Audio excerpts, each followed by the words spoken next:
제2장. 그러므로 그리스도 안에 무슨 권면이나 사랑의 무슨 위로나 성령의 무슨 교제나 긍휼이나 자비가 있거든 마음을 같이하여 같은 사랑을 가지고 뜻을 합하며 한 마음을 품어 아무 일에든지 다툼이나 허용으로 하지 말고 오직 겸손한 마음으로 각각 자기보다 남을 낫게 여기고 각각 자기 일을 돌볼 뿐더러 또한 각각 다른 사람들의 일을 돌보아 나의 기쁨을 충만하게 하라.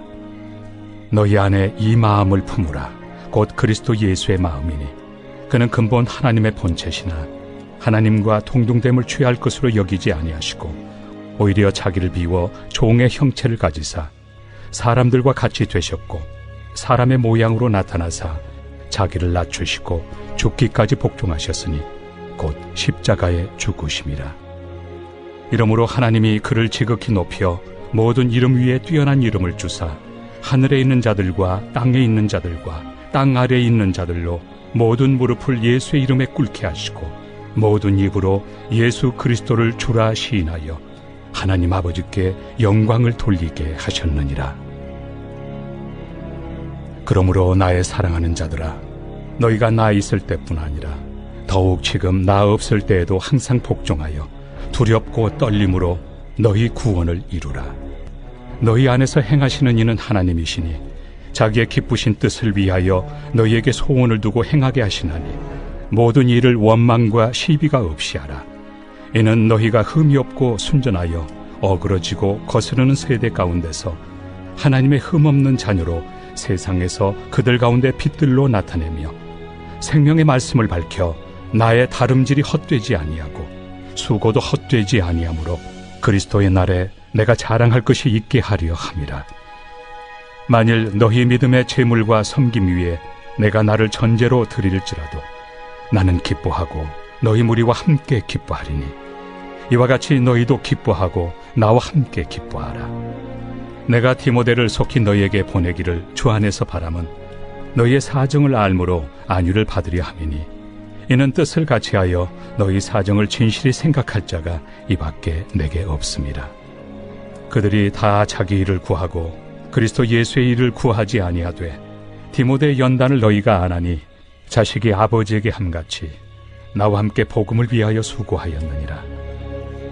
그러므로 내가 내 일이 어떻게 될지를 보아서 곧 이 사람을 보내기를 바라고 나도 속히 가게 될 것을 주 안에서 확신하노라. 그러나 에바브로디도를 너희에게 보내는 것이 필요한 줄로 생각하노니 그는 나의 형제요 함께 수고하고 함께 군사된 자요 너희 사자로 내가 쓸 것을 돕는 자라.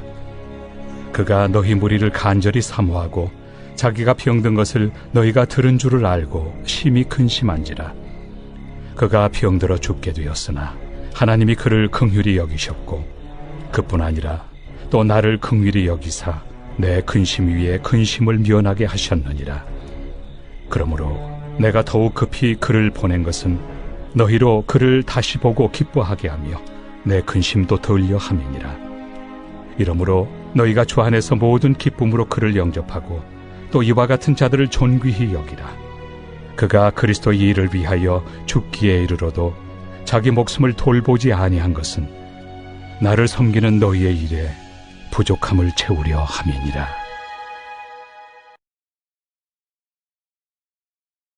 빌립보서 말씀은 오늘을 살아가는 그리스도인들의 삶 가운데서 주로 인한 기쁨의 고백을 우리가 어떻게 누리며 살 것인지, 또 그 기쁨을 누리기까지 우리에게 베푸신 은혜 안에서 우리가 어떻게 성숙한 그리스도인으로서의 삶을 살 것인지에 대해서 잘 말씀해 주고 있습니다.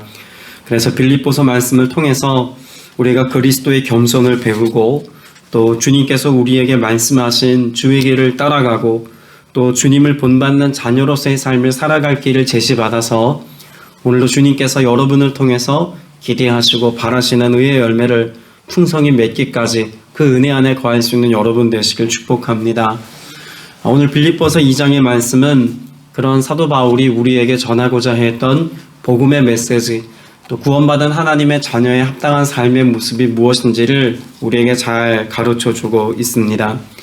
특별히 1절부터 4절까지 말씀을 보면 사도 바울은 당시 빌립보 교회 성도들에게 어떠한 마음을 품고 있었는지를 잘 보여주고 있죠.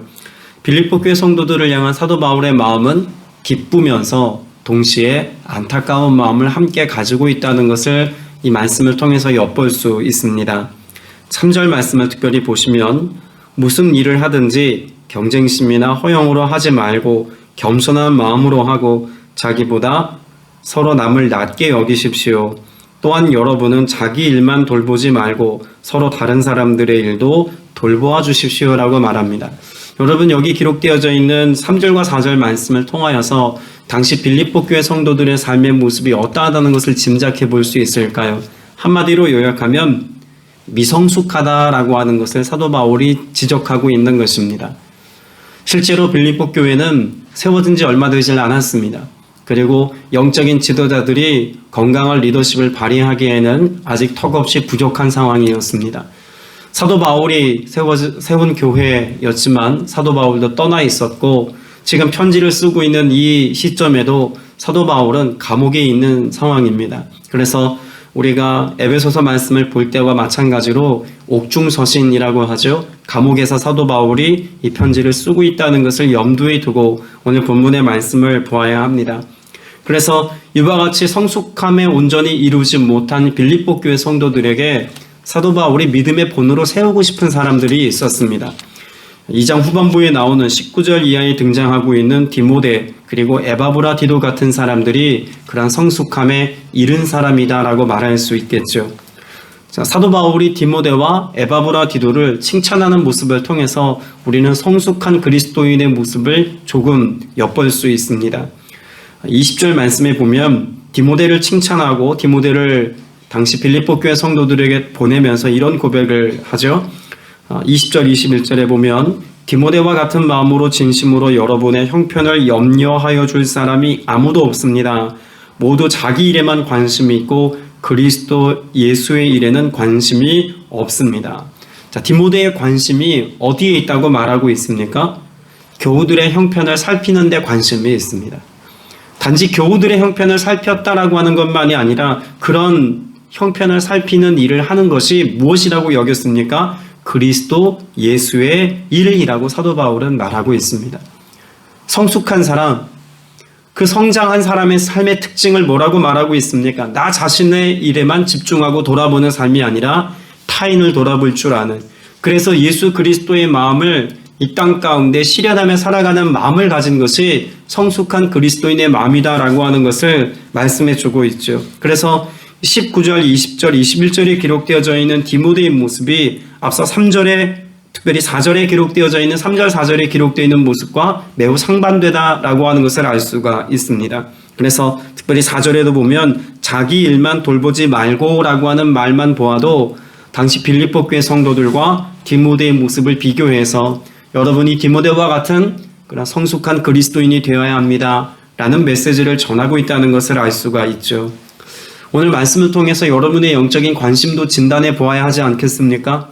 여러분의 관심도 나의 일에만, 자기 일에만 관심을 갖고 살아가고 있지는 않은지, 정말 디모데가 그랬던 것처럼 다른 사람의 형편을 염려할 줄 알고 그래서 예수님께서 우리에게 주신 사명을 그저 막연함으로 살아가는 것이 아니라 실제 도움으로 또 주님께서 내게 뜻하신 일들을 나타내므로 삶으로 복음을 전하고 삶으로 우리의 신앙을 증명할 수 있는 그리스도의 표지로서의 삶을 살고 있는지 우리의 삶을 잘 점검해 보아야 합니다.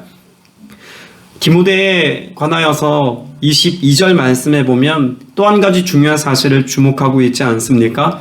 그는 자식이 아버지에게 하듯 복음을 위하여 나와 함께 무엇하였습니다? 봉사하였습니다. 복음을 위하여. 여러분, 여기에서 디모데의 모습을 칭찬하고 있는 바울의 모습 속에서 그가 단지 열심을 내었거나 혹은 최선을 다했다거나 그런 어떤 눈에 보이는 외적인 면모만 지금 칭찬하고 있는 것이 아님을 알 수가 있습니다. 디모데는 수고했고 열심을 냈고 충성스러운 모습이 있었습니다. 그런데 무엇에 대하여 충성하였습니까? 복음에 대하여입니다. 주님께서 그에게 말씀하신 그 말씀을 이루기까지 그는 충성하고 열심을 내었고 최선의 사명을 감당했습니다. 이것이 왜 본이 될까요? 3절 말씀에 보면 당시 빌립보 교회 성도들 마음 가운데 있었던 것이 무엇임을 우리가 엿볼 수 있죠? 경쟁심이나 허영으로라고 말하고 있습니다. 성숙하지 못한 사람의 특징이 무엇일까요? 무언가 그 일을 함에 있어서 자신을 위하여 그 일을 하려고 합니다. 그래서 경쟁심을 앞세우죠. 내가 남보다 앞서야 하고, 내가 남보다 돋보여야 하고, 그 결과로 내가 칭찬을 받아야 하고, 자기중심적인 봉사일 때가 많습니다. 그런데 디모데가 봉사하고 충성스러운 사명을 감당할 때는 어떤 모습이 있었을까요? 나를 위하여 무언가 열심히 했던 게 아닙니다. 그것이 사명이라는 이름으로 적당히 포장된 것도 아니었습니다. 복음을 위하여 사도 바울과 같이 그렇게 자신의 생명을 내어놓고 주를 기쁘시게 하고 주님의 영광을 나타낼 수 있는 일에 헌신하고 봉사하였다는 것을 분명히 말씀하고 있죠. 모든 그리스도인들에게 주어진 사명이 있다면 역시 봉사입니다. 여러분, 교회에 충성하고 사역자들의 말에 충성하는 것을 말하는 것이 아님을 여러분 잘 알고 계시지 않습니까? 우린 예수 그리스도께, 머리 되신 예수 그리스도께 순종하는 자녀의 삶을 살아야 합니다. 복음에 합당한 열매를 맺기까지 말씀에 순종하는 삶을 살아야 할 줄로 믿습니다. 오늘 우리의 삶을 견인하고 이끄시는 성령께서 내게 주시는 그 음성에 민감하게 반응하고 성령의 인도하심을 따라가는 하나님의 자녀가 되어야 할 줄로 믿습니다. 디모데와 함께 칭찬하고 있는 사람이 바로 에바브로디도라고 하는 사람입니다. 여러분, 이것은 당시 빌립보 교회와 사도 바울과의 관계를 잘 이해하게 도와주는 대목이라고 봅니다. 지금 사도 바울은 어디 있습니까? 감옥에 있습니다. 감옥에 있다는 것은 당시 그의 삶에 지금 어려운 형편 가운데 놓여 있다는 것이 아니라 그들의 사도 바울의 먹고 마심의 문제, 생활에 어려움이 있다는 것을 짐작하게 해줍니다. 사도 바울이 지금 25절 이하에 보면 사도 바울 역시 에바브라디도를 보내면서 나도 곧 여러분 보기를 원합니다 라고 말하고 있습니다.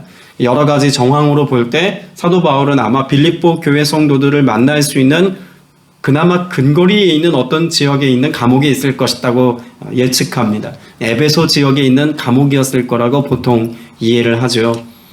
에베소 감옥에 있을 때 사도 바울이 살아가고 있는 삶의 모습이 어땠을까요? 당시 에베소 지역은 여러 가지 많은 어려움을 겪고 있었습니다.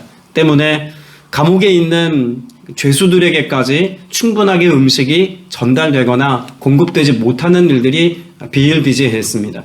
그 감옥에 있는 죄수들의 삶을 나라에서 책임져 주지 못했다는 이야기죠. 그래서 그 책임을 누구들에게 지워졌냐면 가족들에게 지웠습니다. 그래서 가족들이 감옥에 있는 죄수들의 먹을 것을 공급하게 했고 필요를 채워갈 것을 명령하는 일들이 간혹 있었습니다. 자, 그런데 사도 바울은 결혼을 한 것도 아니었습니다. 그러니 아내가 있고 자녀가 있는 것도 아니었고 여러 선교지를 두루 다니며 사역을 했기 때문에 그 지역에 머물고 있는 지인들이 충분하지 않았습니다. 그러니 감옥 안에 있는 동안 사도 바울을 돌볼 수 있는 사람이 없었다는 이야기죠. 이 일을 위해서 당시 빌립보 교회가 누구를 보내었습니까? 에바브라디도를 보내었다는 것입니다. 무엇을 위해서 보냈을까요? 당시 빌립보 교회는 막 생겨난 지 얼마 되지 않은 교회였음에도 불구하고 교회를 세운 사도 바울을 존중할 줄 알았고 또 사랑했습니다. 그래서 그 필요를 채워주기 위해서 재정을 모았고 그 재정을 에바브라디도 편에 보내어서 사도 바울의 필요를 공급하게 했습니다. 자, 그럼 에바브라디도 입장에서 보면 먼 길을 여행해야 되는 수고로움 가운데 자신의 삶을 놓아둔 것이죠. 그리고 한꺼번에 목돈을 줄 수 있는 상황도 아니었습니다. 사도 바울 곁에 머물러서 필요를 따라 먹을 것을 공급하고 교회로부터 받은 재정을 가지고 사도 바울을 섬기는 일에 헌신되어 거기 오랫동안 머물러 있어야 했습니다. 그리고 오늘 본문의 내용에 보면 에바브라디도는 이와 같은 사명을 감당하는 일에 헌신되어서 병들어 죽을 뻔한 그와 같은 어려움에 또 있었다는 것을 또 기록해두고 있지 않습니까? 이와 같은 모습을 통해서 무엇을 엿볼 수 있다는 걸까요? 성숙한 그리스도인은 주님께서 맡겨주신 복음을 위해서 또 그 사명을 이루는 일을 위해서 기꺼이 자신의 모든 삶의 가치들을 희생할 줄 알고 순종할 줄 아는 사람이라는 것을 잘 보여주고 있지 않습니까? 복음을 위해서 스스로 외로움의 자리를 자처했습니다. 복음을 감당하고 또 예수 그리스도께서 뜻하신 일들을 사도 바울과 함께 이루어가는 동력자로 세워진 바 되기까지 그는 희생의 자리에서 자신의 것을 기꺼이 내어줄 줄 아는 사람이었다는 것을 말하고 있습니다. 그것이 바로 성숙한 그리스도인의 모습이라는 것이죠. 그래서 19절부터 30절까지 말씀을 통하여서 사도 바울은 빌립보 교회 성도들이 성숙한 그리스도인의 삶의 지경에 이르기를 바라면서 이들을 보내어서 믿음의 지도자, 또 믿음의 모델이 될 수 있도록 파송하여 다시 보낸다라고 말하고 있습니다. 자, 그러면 오늘을 살아가는 그리스도인들이 당시 사도 바울이 빌립보 교회 성도들에게 성장에 대해서만 종용하고 또 나무라고 책망의 언어만 쓴 것이 아니라는 것을 말씀을 통해서 알 수가 있습니다. 앞서 나누었던 것처럼 1절부터 4절까지가 성숙하지 못한 사람들의 모습에 대한 사도 바울의 부드러운 권면이라면 이것을 어떻게 이루어갈 수 있는지에 대해서 사도 바울이 5절 이하에서 설명합니다. 5절에 보면 여러분 안에 이 마음을 품으십시오. 누구의 마음? 그리스도 예수의 마음을 품어야 한다라고 말하고 있습니다. 그러니까 성숙과 성장이라고 하는 것은 단지 내가 그렇게 장성하게 되어야겠다라고 하는 결연한 의지와 노력으로 이루어지는 것이 아님을 알 수가 있죠. 성숙하다라고 할 때의 그 성숙함은 그리스도 예수의 마음이 내 마음 가운데 심기워지고 이루어졌을 때 비로소 되어지는 은혜라는 것입니다. 우리 짧은 시간에 그리스도 예수의 마음을 받는 것, 또 그것을 이루는 것의 의미를 다 설명드릴 수는 없겠습니다만 적어도 오늘 본문은 우리가 그렇게 예수님의 마음을 품고 살아갈 때 어떤 삶의 결국에 이르게 되는지를 잘 설명해 두고 있습니다. 예수님에 관한 말씀을 기록하면서 8절에 이렇게 기록하고 있죠. 자, 8절 다시 한번 같이 읽어봅니다. 자기를 낮추시고 죽기까지 순종하셨으니 곧 십자가에 죽기까지 하셨습니다. 앞서 나누었던 디모데나 에바브라 디도가 보여준 삶의 모습도 그러하지만 사도 바울이 성숙과 성장에 이르기 위해서 우리에게 필요한 것은 예수님의 마음이라고 말씀하면서 예수님의 마음을 가진 자의 삶의 특징을 뭐라고 설명합니까? 순종입니다. 그럼 결국 우리에게 성숙과 성장이라고 하는 것을 설명해 줄 수 있는 중요한 표지가 있다면 뭐라는 말입니까? 순종이라는 거죠. 오늘 내가 과연 순종의 삶을 살고 있는지에 대해서 점검해 보면 성숙한 그리스도인인지 아직 자라지 않은 그런 미숙아와 같은 삶을 살고 있는지 우리의 영적인 민낯을 볼 수 있다는 것입니다. 무엇에 대한 순종일까요? 16절 말씀에 보면 생명의 말씀을 굳게 잡으십시오라고 말씀하고 있습니다. 오늘 우리가 순종해야 될 것은 사람의 말에 대한 순종이 아닙니다. 교회의 권위에 대한 순종을 말하고 있는 것이 아닙니다. 하나님의 말씀에 대한 순종입니다. 성령께서 우리에게 말씀하고 계신 그 말씀의 권위 앞에, 말씀하신 예수 그리스도의 영적 권세 앞에 오늘 우리가 순종하며 그렇게 성령의 인도하심을 따라갈 때 비로소 진정한 의미의 순종의 열매가 우리의 삶에 풍성하게 맺힌다는 것을 사도 바울은 우리에게 말씀해 주고 있습니다. 여러분, 그 말씀을 굳게 붙잡고 말씀에 순종한다는 것에 관한 비유를 사도 바울은 15절에서 흠없는 자녀가 되어야 합니다라고 말하고 있지 않습니까? 마치 부모의 말씀에, 부모의 영적 권위에, 부모에게 주어진 모든 그런 위치에 대한 자녀로서의 순종함이 있을 때 그것이 합당한 의미의 순종이라는 것입니다. 사도 바울은 방종하지 말라고 말하고 있는 거죠. 내가 마치 리더십인 것처럼, 내가 내 삶의 주인인 것처럼 행세하지 말라는 이야기입니다. 이 종종 사춘기를 겪는 아이들의 모습을 보면 꼭 그런 모습이 있습니다. 부모 없이도 이제는 자기 힘으로 뭔가 대단한 일을 이룰 수 있다는 착각 가운데 빠지기도 하죠. 그래서 부모의 말을 거역하기도 하고 또 불편한 감정을 내비치기도 합니다. 그게 자라는 과정이라고 생각합니다. 그런데 우리 그리스도인의 삶의 모습도 꼭 그렇습니다. 예수를 믿고 신앙생활을 막 시작했을 때만 해도 더욱더 주님 말씀을 듣고자 하고 그 말씀에 반응하고 순종하고자 애를 씁니다. 그런데 어느 정도 신앙생활이 익숙해지고 말씀에 익숙해지다 보면, 교회 생활에 익숙해지다 보면 내가 마치 무엇이나 된 것처럼, 특별히 교회에서 직분이라고 하는 것을 받거나 어떤 역할과 사명을 감당하는 중요한 자리에 놓이게 되다 보면 교만에 빠지기가 참 쉽습니다.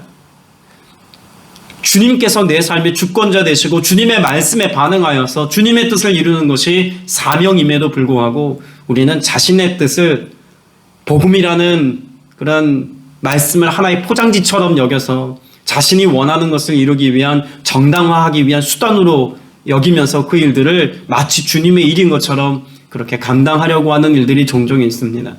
여러분, 우린 경계하고 또 분별할 수 있어야 합니다. 과연 내가 주님의 말씀에 반응하고 있는지, 머리 대신 예수님께 내가 순종함으로 오늘을 살아가고 있는지, 내가 성령께 민감하게 반응하여서 성령께서 인도하시는 대로 내가 순종의 길을 걷고 있는지 우리의 삶의 모습을 진단해 보아야 한다는 것입니다.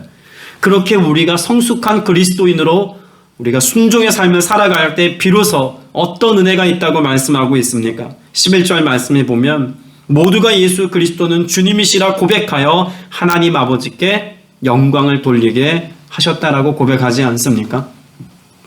진정 순종의 모습을 가지고 살아가는 사람들을 통해서 하나님이 나타내시는 것은 하나님의 영광입니다.